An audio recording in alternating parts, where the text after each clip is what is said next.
نحمدہ ونصلی ونسلم علی سید الانبیاء والمرسلین اما بعد بسم اللہ الرحمن الرحیم۔ عزیز بہنوں اور بیٹیوں، السلام علیکم ورحمۃ اللہ وبرکاتہ۔ آج ہماری گفتگو کا عنوان ہے زندگی کیا ہے۔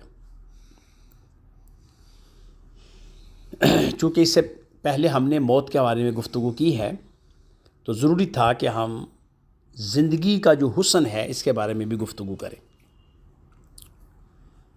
یہ ایک ایسا سوال صدیوں سے انسان کے سامنے موجود ہے اور دماغ کو، دل کو جھنجھوڑتا ہے کہ زندگی ہے کیا؟ یہ زندگی جس کے لیے انسان دوڑ رہا ہے، تگ و دو کر رہا ہے، جہد مسلسل کر رہا ہے، جس کے لیے وہ دولت جمع کرتا ہے، جس کے لیے وہ عزت تلاش کرتا ہے، جس کی طاقت کے خواب دیکھتا ہے، آخر یہ چیز ہے کیا؟ کیا یہ چند سانسوں کا نام ہے؟ کیا یہ چند خوشیوں اور چند غموں کی کہانی ہے؟ یا اس کے پیچھے کوئی عظیم ترین مقصد کار فرما ہے؟ ان سوالوں کا سب سے واضح جواب تو ہمیں قرآن دیتا ہے۔ قرآن کریم میں آتا ہے وَمَا الْحَيَاةُ الدُّنْيَا إِلَّا لَعِبٌ وَلَهْوٌ۔ دنیا کی زندگی کھیل اور تماشا ہے۔ اور ایک اور مقام پر فرمایا متاع الدنیا قلیل، دنیا کا سامان تو بہت ہی تھوڑا ہے۔ یہ الفاظ انسان کو مایوس نہیں کرتے بلکہ اسے بیدار کرتے ہیں، جگاتے ہیں اور جھنجھوڑتے ہیں کہ اے انسان، جس دنیا کو تو ہمیشہ کا گھر سمجھ بیٹھا ہے وہ دراصل ایک عارضی سرائے ہے، عارضی گزرگاہ ہے، عارضی محل ہے، عارضی مسافر خانہ ہے۔ جب ہم رسول کریم صلی اللہ علیہ وسلم کی تعلیمات کی طرف دیکھتے ہیں تو ہمیں زندگی کا اور بھی واضح تصور ملتا ہے۔ آپ صلی اللہ علیہ وسلم کا فرمان عظیم ہے الدنیا سجن المؤمن و جنت الکافر۔ دنیا مومن کے لیے قید خانہ ہے اور کافر کے لیے جنت ہے۔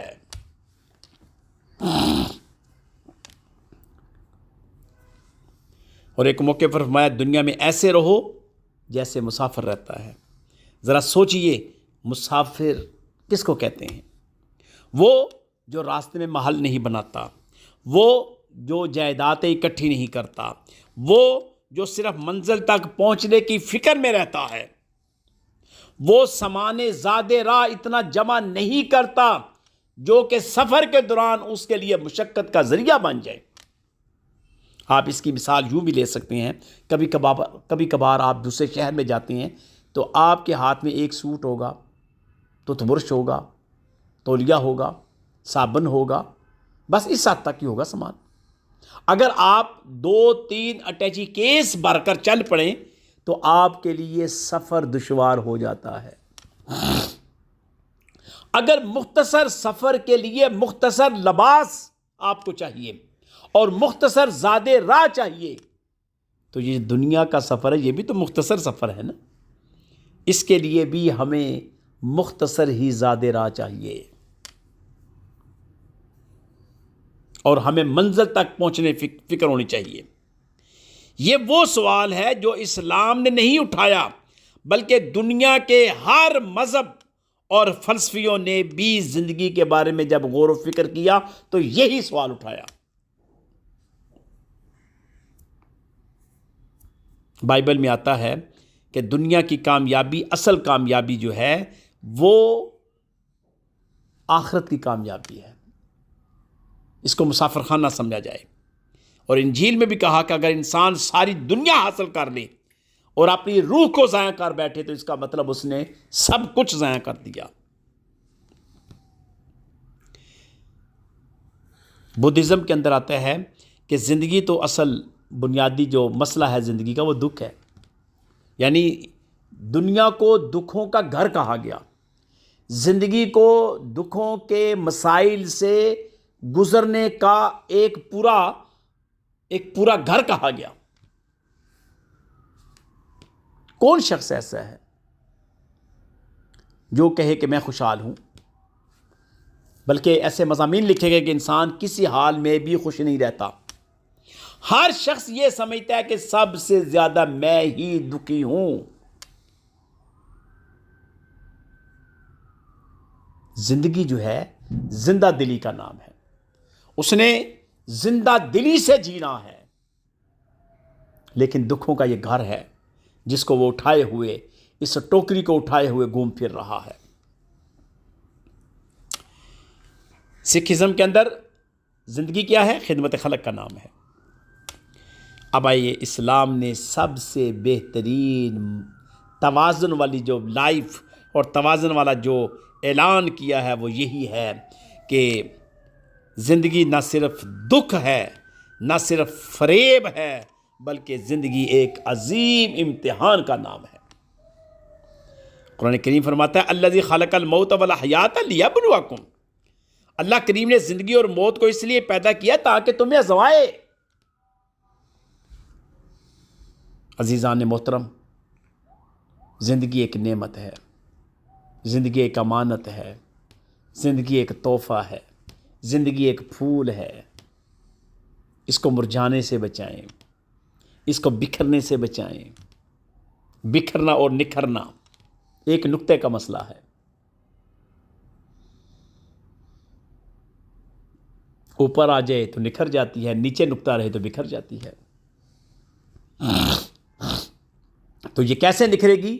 آقا علیہ الصلوۃ والسلام کا فرمانا خیر الناس من ینفع الناس. تم میں سے بہتر وہ ہے جو لوگوں کے لیے بہتر ہے.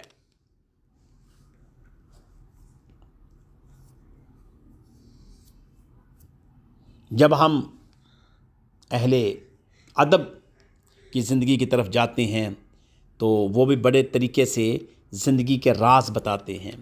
جیسا کہ اقبال نے کہا خودی کو کر بلند اتنا کہ ہر تقدیر سے پہلے خدا بندے سے خود پوچھے بتا تیری رضا کیا ہے. یہ شعر انسان کو بیدار کرتا ہے، اسے بلند ہمت دیتا ہے، اسے قوی کرتا ہے، زندگی کا مقصد دیتا ہے. مرزا غالب نے کہا بازیچہ اطفال ہے دنیا میرے آگے، ہوتا ہے شب و روز تماشا میرے آگے. دنیا تو یہ ہے بس. گویا دنیا ایک کھیل ہے، ایک منظر ہے جو گزرتا جا رہا ہے.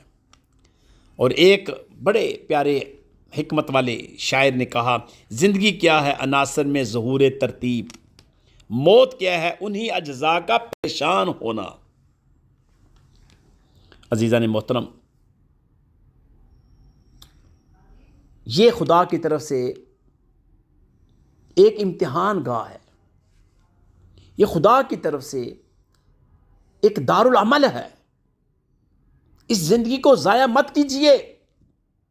یہ جو مختصر سی زندگی ہے یہ ہماری قبر والی طویل زندگی جب تک محشر بپا نہیں ہوتا اس کا اس پر انحصار ہے، اس مختصر زندگی پر انحصار ہے. اگر آپ مجھ سے پوچھیں کہ بتائیے ڈاکٹر صاحب زندگی کیا ہے، اس کا اصل حسن کیا ہے، تو میں کہوں گا کہ زندگی کا حسن دولت نہیں، زندگی کا حسن اقتدار نہیں، زندگی کا حسن شہرت نہیں. زندگی کا اصل حسن دل کا سکون ہے، علم کی روشنی ہے، انسانیت کی خدمت ہے، اللہ کریم کی معرفت ہے، عشق اور محبت رسول ہے، صالحین امت کے مطابق زندگی کو گزارنے کا طریقہ ہے. آقا علیہ الصلوۃ والسلام کو اپنی زندگی کے لیے اسوہ حسنہ کے طور پر لے کر چلنا، یہی زندگی ہے. جب انسان اپنے رب کو پہچان لیتا ہے تو زندگی کا ہر لمحہ اس کا قیمتی ہو جاتا ہے. اس کا چلنا پھرنا قیمتی ہو جاتا ہے، اس کا بولنا، اس کا دیکھنا، اس کا سننا، اس کا خلوت، اس کی جلوت قیمتی ہو جاتی ہے. عزیزان محترم، ہم نے اس زندگی کو کیسے گزارنا ہے؟ اسلام بھی اس کا بڑا خوبصورت جواب دیتا ہے کہ زندگی ایسے گزارو کہ تمہارا دل اللہ کریم سے جڑا ہوا ہو، تمہاری زبان سچ بولے، تمہارے ہاتھ انسانیت کی خدمت میں لگے رہیں، تمہاری نگاہ آخرت کی طرف ہو. یہی زندگی ہے اور یہی زندگی کی کامیابی ہے.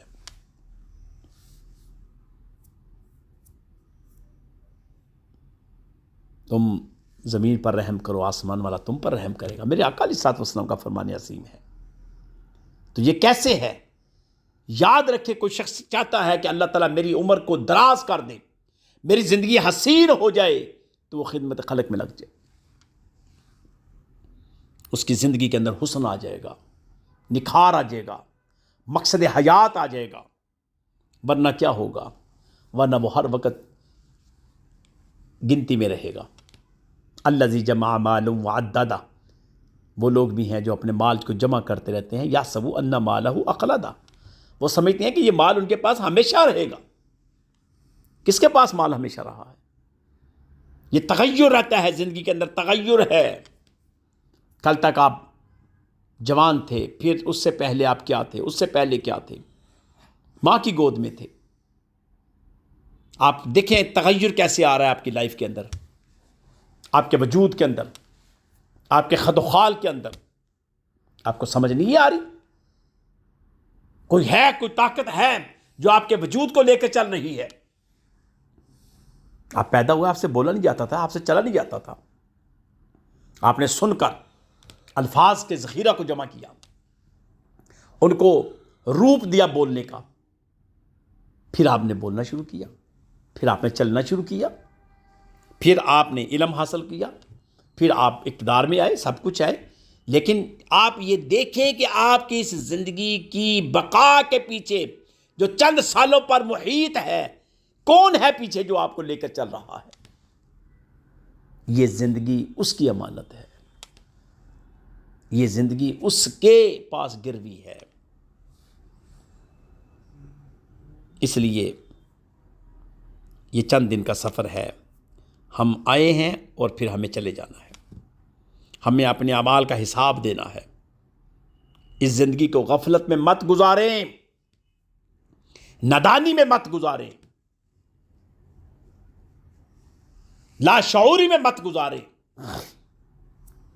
ناعقبت اندیشی میں مت گزاریں۔ اور مجھے یہ کہنے دیجئے، اس زندگی کو دنیاوی شور و غوغا میں مت گزاریں، دنیاوی شور و غل میں مت گزاریں۔ اور اگر میں یہ موجودہ سوشل میڈیا کے ساتھ اس زندگی کو کمپیریزن کروں، کمپیریٹیو طریقے سے بتاؤں، تو ٹک ٹاک کی نظر اپنی زندگی کو نہ کریں، فحاشی اور عریانی کی نظر اپنی زندگی کو نہ کریں، فضول لغویات اور فضول گفتگو میں رہ کر، پڑھ کر اپنی زندگی کو ضائع نہ کریں۔ ہر شخص اپنے دائرے کے اندر رہے، ہر شخص اپنے دائرے کا جواب دہ ہے۔ لوگوں کی لائف کے اندر مت دخل اندازی کریں، ہر ایک کو رائے دیں، بولنے کا اختیار دیں، فیصلے کرنے کا اختیار دیں، سوچنے سمجھنے کا اختیار دیں، اپنی بیٹیوں کو، اپنے بچوں کو شعور دیں، فہم دیں، ادراک دیں، تاکہ ان کی زندگی فضول نہ گزرے، بیکار نہ گزرے۔ ان کے سامنے جواب دہی کا تصور ہونا چاہیے، ان کو پتہ ہونا چاہیے کہ ہمیں زندگی میرے اللہ نے دی ہے، اور اس زندگی کے متعلق ہم نے اپنے رب کے سامنے جواب دینا ہے۔ عزیزان، فحاشی اور عریانی کا طوفان منہ کھولے آپ کے سامنے کھڑا ہے، اور اسلام کا بہت بڑا ذخیرہ بھی آپ کی رہنمائی کے لیے کھڑا ہے۔ اس طوفان سے بچنا ہے تو اسلام کے ذخیرے میں داخل ہو جاؤ، تمہیں یہاں اچھائی ہی اچھائی ملے گی۔ تمہیں غیبت سے بچنے کا طریقہ ملے گا، تمہیں جھوٹ سے بچنے کا طریقہ ملے گا، تمہیں دھوکہ سے بچنے کا طریقہ ملے گا، تمہیں بے ایمانی سے بچنے کا طریقہ ملے گا، تمہیں رشوت دینے اور لینے سے بچنے کا طریقہ ملے گا، تمہیں ملاوٹ سے بچنے کا طریقہ ملے گا۔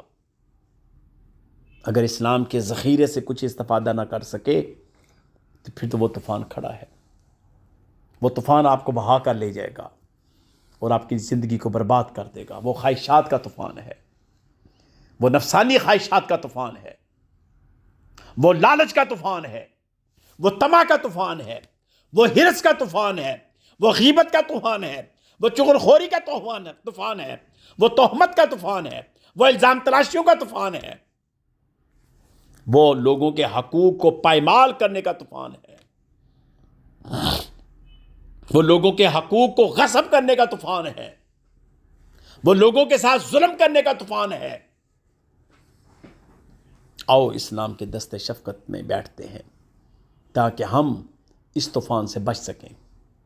اسلام آپ کو بچا سکتا ہے، اور جب آپ بچ گئے تو آپ کی زندگی میں توازن آ گیا، تو پھر آپ کی موت بھی سہل ہو جائے گی اور آپ کی قبر کی منزل بھی آسان ہو جائے گی، اور کل محشر کے میدان میں آپ کو ندامت سے آنکھیں نہیں جھکانا پڑیں گی۔